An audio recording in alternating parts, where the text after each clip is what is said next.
Во ова издание, со проектираната победа на Џо Бајден во трката 2020, дебатата во Русија се фокусира на иднината во односите со САД.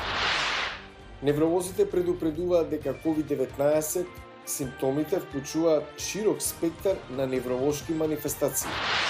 Во време на пандемија тренд виртуелна реалност за бегство од реалност. Ке ви кажам, останете со нас. Добро вечер од Вашингтон, јас сум Јене Бојаджиевски, ова е News Flash.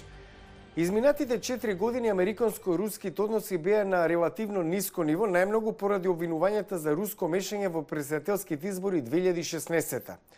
Меѓутоа сега Москва гледа кон иднината. Какви се очекувањата за идните меѓусебни односи?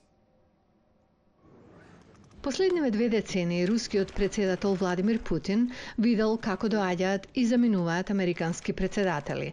Сведок на традицијата на трансфер на власта во САД, додека Путин останува во Кремљ. Како и неговите претходници, и претседателот Трамп беше избран ветувајќи надминување на разликите од минатото и подобри односи со Москва, нешто што сега има изгледи да не биде случај, велат експерти. Односите тргнаа надолу до таа мерка што е речиси невозможно да се зборува за ресетирање во блиска иднина. Мислам дека наместо ресетирање има уште простор за влошување. Зад непријателството лежи политиката во 2016 година. Федерална истрага ја обвини Русија за помагање на изборот на Трамп за Белата куќа. Обвиненија што и Трамп и Кремљ ги негираат, но што предизвика серија санкции од САД кон Москва. И сега, во 2020 година, Путин допрва треба да му честите на Бајден за изборната победа. Од Кремљ инсистираат дека тоа е заради почит кон тековните правни предизвици на претседателот Трамп во врска со гласањето, како и заради желбата да се остане надвор од политичката кавга во Вашингтон. Сепак некои наблюдувачи од САД и од Русија велат дека Кремљ би сакал да работи со администрацијата на Бајден по едно клучно прашање – контрола на оружјето. Главната цел е обновување на договорот Нов старт, а откако ќе седнат на преговарачка маса ќе бидат подготвени да разговараат и за стратешката стабилност. Договорот Нов старт беше потпишан за време на мандатот на Обама и формално престанува да важи во февруари. Додека администрацијата на Трамп бара измени во договорот што доведе до разговори во текот на изминатата година, кандидатот Бајден рече дека е подготвен да работи со Путин за продолжување на договорот, што може да значи нов тон во тие односи, велат ветерани руски дипломати. Ако нешто позитивно може да се постигне во овој домен, мислам дека тоа добро ќе се одрази генерално на односите, зашто сега е навистина важно. Малкумина знаат како што знае новоизбраниот претседател Бајден. Како подпредседател во Белата куќа на Барак Обама, тој исто така ја играше руската игра на ресетирање. Многу добра вест е што претседателот и јас се согласуваме 100% за потребата да се воспостават потесни врски со Русија. Тој набрзо ке реши колку далеку би одел како претседател за да избегне нова трка во вооружување со нуклеарно оружје, цел што и тој и рускиот лидер велат дека ја споделуваат и покрај недовербата од минатото. Северна Македонија. Има случаи на заразени со COVID-19 кои може да продуцираат компликации со срцевиот мускул, предупредуваат кардиолозите. Мики Трајковски има повеќе на оваа тема. Иако се смета дека хронично болните лица, особено пациентите со кардиоваскуларни заболувања, се помеѓу најизложените на ризик да заболат од коронавирусот, кардиологот од Охрид Никола Бакрачевски смета дека сознанијата за COVID-19 базирани на докази се уште оскудни, бидејќи искуствата на светската медицина со овој вирус, вели, се не подолги од 1 година.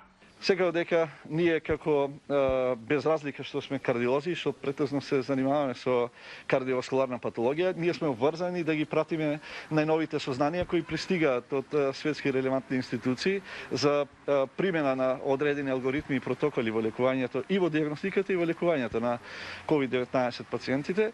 Од почетокот на пандемијата во Охридскиот центар за кардиоваскуларни заболувања поради ургентноста биле третирани пациенти со срцеви заболувања, а кои веќе биле били инфицирани со COVID-19. Има случаи каде што во текот на една COVID-19 инфекција се зафаќа и срцевен мускул, меѓутоа повторно ќе кажам, тие не се податоци кои се базирани на докази за кои што со сигурност можеме да тврдиме дека во една COVID-19 инфекција зафаќањето на срцето е баш предизвикано од таквата инфекција. Но невролозите веќе гледаат влијание на COVID-19 врз лицата со мозочен удар и други невролошки заболувања. Се особено подложни на развој на компликации и смрт кога страдаат од инфекција COVID-19. Од искуствата во Кина знаеме дека околу 6% од пациентите со инфекција COVID-19 развиле мозочен удар како резултат на компликација од инфекцијата, а околу 30 до 40% од пациентите страдале од некоја друга невролошка компликација на COVID-19 инфекцијата. Божиновска вели дека постојат голем број на докази дека COVID-19 симптомите вклучуваат широк диапазон на невролошки манифестации кои се поделени во 3 стадиуми. Од најлесен со појава на изгубено чувство на вкус и мирис, па се до појава на слабост, делимична одземеност на екстремитетите, нарушување на говорот, губиток на равнотежата и потполна парализа. Понекогаш епилептични напади, нарушување на свеста до кома. Божиновска вели дека дополнителен проблем е што пандемијата сериозно се одразува врз помошта и третманот кој им се пружа на овие пациенти. Приемот во болница и третманот на мозочните удари е подзакана. Причина за тоа смета дека е претворањето на центрите за мозочен удар и невролошки доделенија во државата во ковид центри. Од Охрид за Гласот на Америка, Мики Трајковски. За крај на News Flash. Блиску, но оддалеку. Тренд во Њујорк за бегство од реалноста, од секојдневието, од монотонијата што не обзема сите во време на COVID-19. Еве за што станува збор. Во 2020 виртуелната реалност станува бегство за многумина, особено поради пандемијата. Работата, средбите со пријателите, забавата се префрлија онлайн. Во галерија за виртуелна реалност во срцето на Манхетен има 50 различни опции. Сите овозможуваат да бидете блиску, но оддалеку. Идејата е да дојдете овде во VR свет и да искусите нова форма на социјална забава. Мислам, луѓето доаѓаат овде и навистина уживаат во виртуелната реалност, уживаат во диалог и вистински се социјализираат како тим. Муфлиса Назарова дошла во VR свет многу пати. За неја ова е нов начин да се биде социјално активен, додека повеќето локации во Њујорк се уште се затворени. Овие се неверојатни времиња, се е виртуелно. Не контактираме вистински со нашите пријатели, не излегуваме вистински, не одиме да гледаме филм. Овде доаѓате и одржувате социјална дистанца. Секој носи маска, ги дезинфицирате рацете на влезот, а на крајот сепак сте со вашите пријатели. Маските и средствата за дезинфекција се дел од новиот виртуелен свет. Предградите од плексиглас се дел од оригиналниот дизајн кој сега одговара на вистински на времето на пандемијата. Тоа е футуристичко искуство како да влегувате во играта. И покрај големиот избор на игри и атракции, луѓето најчесто се одлучуваат за активности со повеќе играчи за да минат време со нивните пријатели. Тоа е толку реално, не изгледа лажно, туку вистинско и страшно, многу страшно. Не знам, не можам, ова е премногу.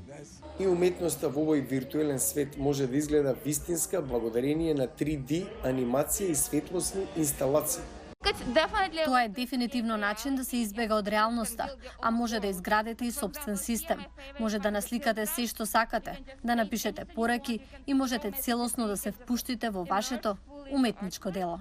Њујорчаните кои доаѓаат овде велат дека виртуелниот свет им помага да заборават на пандемиската реалност и на неизвестност. Го гледате News Flash, јас сум Јане Бојаджиевски од Вашингтон. Пријатна вечер, со најнови информации се гледаме утре.